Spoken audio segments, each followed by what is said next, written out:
So now let's try to understand the first house and the 11th house and what happens when they interact. How can they interact? For example, you could have the first lord in the 11th house.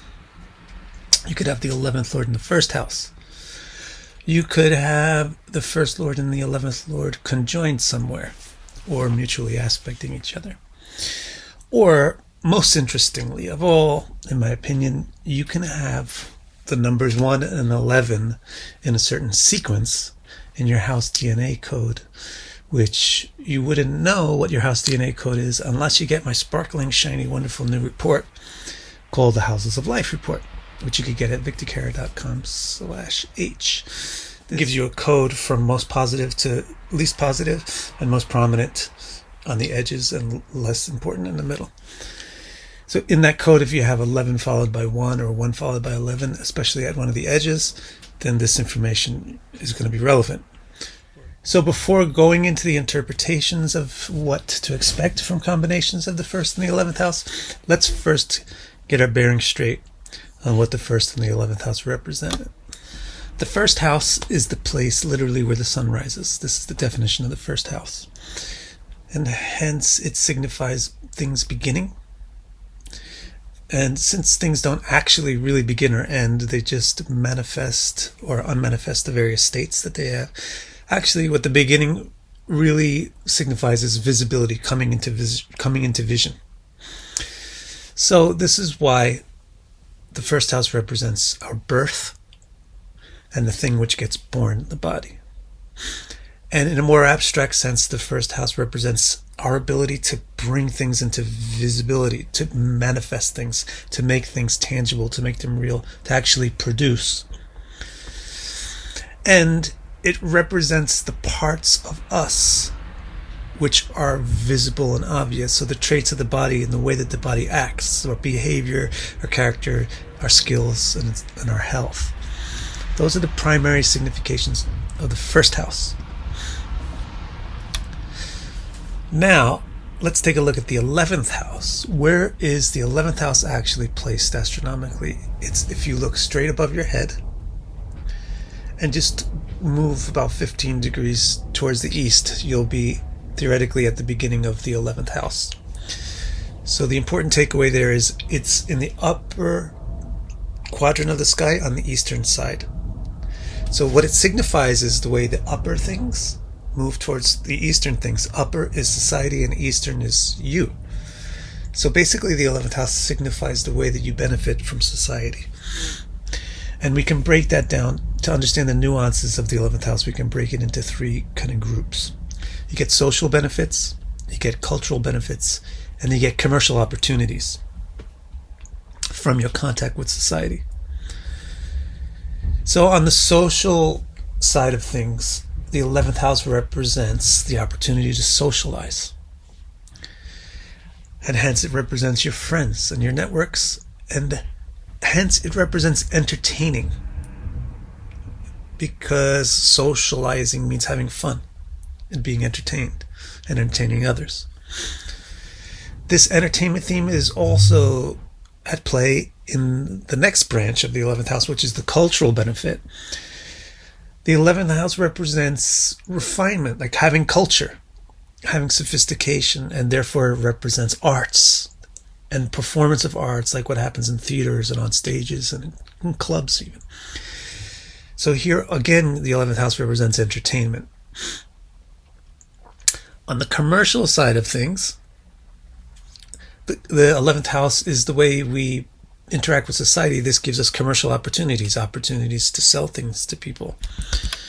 So the 11th house represents income, profit, and therefore represents money in general, or any kind of wealth, anything which you could sell for a lot of money.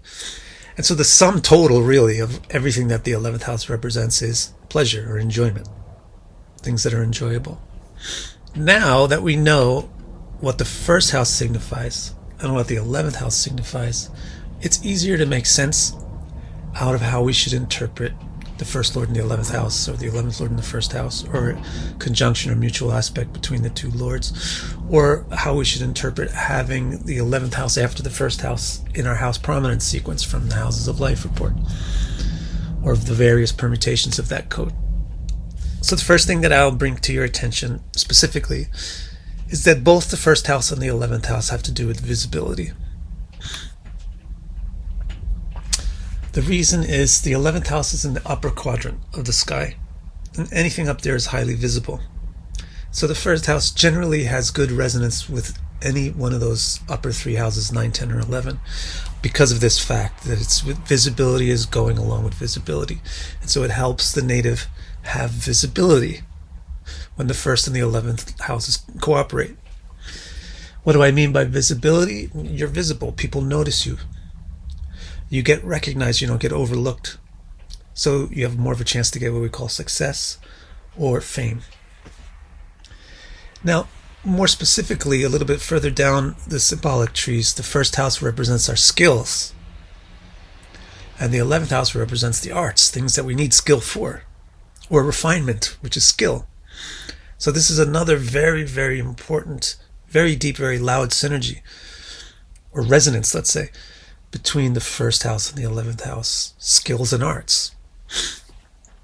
Hence, when you have a native with a combination of the first and the 11th, or with the 11th and first house cooperating, they're talented, they're skilled. What are they particularly skilled at? They're skilled in artistic things. They're skilled in entertaining people, making people feel happy, making people feel attracted, making people feel interested. Another thing that the first and the 11th have in common is that the 11th is the house of income or wealth or money, and the first is the house of tangible, material, practical, real things, right? So the first is the house of production, the 11th is the house of profit and income. That's a good synergy. So natives with charts where the first and the 11th house cooperate, they probably make good money. And an important phrase here would be profitable person, because the first is also the self. So likely when the first and the 11th houses cooperate, the person themselves is profitable. So in other words, they may be a model. They might be a public figure. Where they themselves, they don't have to make another product. They themselves are the product. They're personally profitable.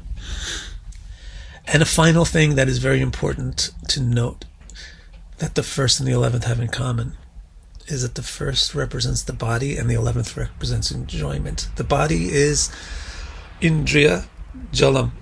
It's a collection of senses. That's what a body is. And enjoyment is the action of the senses. So really what we're talking about here is the first house represents your senses in total, and the 11th house represents your opportunities to enjoy your senses. So that's a good deal. When you get 11th and first cooperating, the senses are cooperating with the enjoyment of the senses. So hence, natives with cooperation between the first and the 11th house, they tend to be sensually not dull. They're not frigid, they're not cold, they're not dull, they're not blunt. They tend to be sensually acute, sensually refined, sensually aware, and they have pretty good taste. They have refined taste.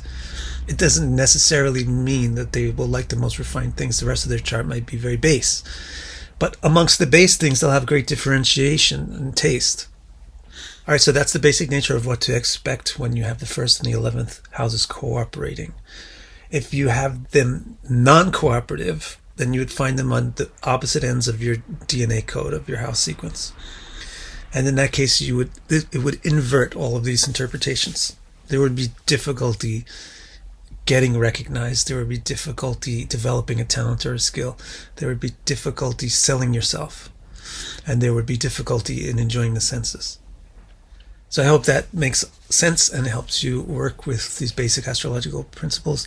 And stick around. I'll do all of the combinations between all the houses. So subscribe to this astrology channel so you don't miss those. And don't forget to go get a report. If this seems interesting, this house code sequence thing, go get a report so you can know your own house code and start to interpret that for yourself.